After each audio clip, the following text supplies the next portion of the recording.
Sejak Piala Dunia pertama kali diselenggarakan di tahun 1930, memang ini hanya tim-tim yang berhasil membawa pulang trofi bergengsi Piala Dunia. Hanya 7 atau 8 tim ya. Tadi juga sudah disampaikan, disinggung oleh Mas Dwi. Dan saat ini sudah ada 32 tim hebat yang bersaing untuk memperebutkan piala di bulan November Desember nanti.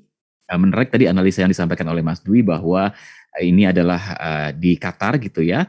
Kemudian suhunya lagi lumayan menantang gitu untuk pemain-pemain yang biasa berada di suhu dingin gitu ya, sahabat Sonora.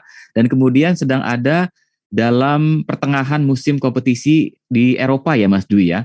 Dan ini tentu bisa menjadi peluang bagi negara-negara yang ada di Asia barangkali atau di Afrika untuk bisa menggenjot performa para pemainnya di saat para pemain-pemain Eropa ini sedang apa namanya sibuk-sibuknya berkompetisi di Eropa gitu ya.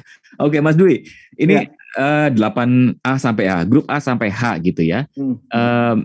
Peluangnya seperti apa nih Mas Dwi yang ada? Apakah sama gitu ya setiap kompetisi ini bergulir, hanya itu saja yang muncul atau akan seperti apa di tahun 2022 kali ini Mas Dwi? Iya, yang menarik barangkali memang ini ya, pembagian grupnya ini cukup merata sebetulnya kalau kita lihat di Piala Dunia 2022 ini ya.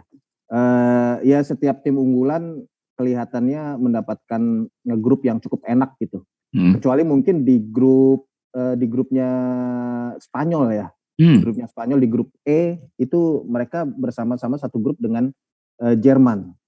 Jadi 2 juara dunia ini berada di satu grup, dan itu juga mereka satu grup juga dengan salah satu tim terkuat di Asia, Jepang. Oke. Kemudian ada juga Costa Rica. Ya mungkin Costa Rica bisa kita kesampingkan lah. Tapi persaingan antara Spanyol dan Jerman ini tentu akan sangat menarik gitu ya, karena siapapun di antara mereka pasti ingin menjadi juara grup gitu, karena kemungkinan untuk di babak 16 besar nanti ya siapapun yang menjadi juara grup kemungkinan akan menghadapi lawan yang lebih ringan lah di atas kertas. Jadi ini sangat menarik, tapi jangan lupakan juga Jepang di situ. Ya itu udah kita bahas. Jangan-jangan nanti di Qatar Jepang ini punya sesuatu yang spesial gitu sebagai sesama tim Asia, kemudian mengejutkan gitu ya. Dan siapa tahu nanti akan muncul kejutan gitu dari Jepang. Grup E ini sih yang kalau menurut saya agak panas ya nanti ya. Panas sekali. Grup bisa dibilang grup neraka lah di Piala Dunia 2022 ini ya, karena 2 juara dunia itu berkumpul di situ. Tapi kalau kita lihat dari grup-grup lain, dari grup A sampai H itu kecuali grup E ini itu agak merata sih, cukup merata sih Mas Yudi dan Bola Supporter, karena ya sebagian besar unggulan itu dipasang dengan tim-tim yang di atas kertas memang lebih lemah lah daripada mereka, sehingga kemungkinannya tim-tim unggulan ini akan bisa lolos ke babak berikutnya sih. Ini ada beberapa tim-tim negara-negara yang sepertinya ada di atas angin nih di grup-grupnya. Betul. Iya, kayak grup C misalkan, Argentina, Saudi, Meksiko, Poland gitu ya. Grup G, Brazil, Serbia, Swiss, Kamerun. Tapi kita nggak tahu ya. Betul.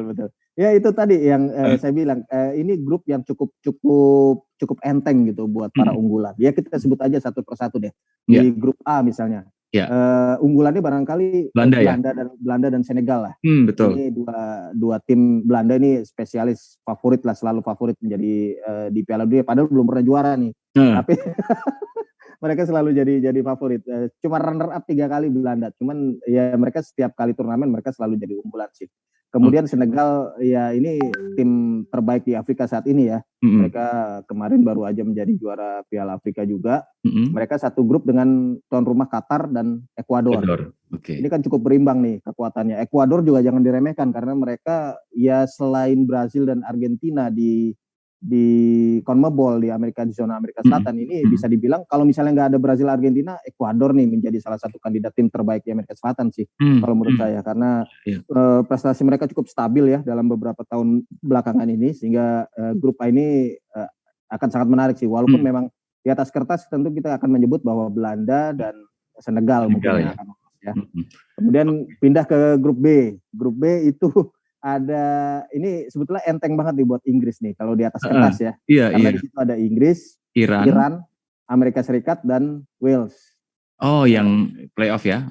Iya, yang dari playoff Wales. Ini kan grup yang ya di atas kertas harusnya sih nggak ada masalah nih buat Inggris untuk menjadi juara grup ya. Tapi menariknya nih Inggris lagi goyang nih Mas Yudi dan para supporter.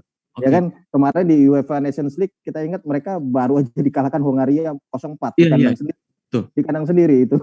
Jadi nggak tahu deh, ini kayaknya nasibnya kayak Italia sih. Setelah Euro 2020 dua finalis ini malah krisis gitu ya. Italia nggak lolos ke Piala Dunia, Inggris juga penampilannya juga nggak bagus-bagus banget nih dalam beberapa pertandingan terakhir. Jadi ya mereka masih unggulan sih di grup B untuk bisa lolos ke babak 16 besar. Tapi jangan sampai meremehkan Iran, Amerika Serikat, Wales, apalagi Iran barangkali ya.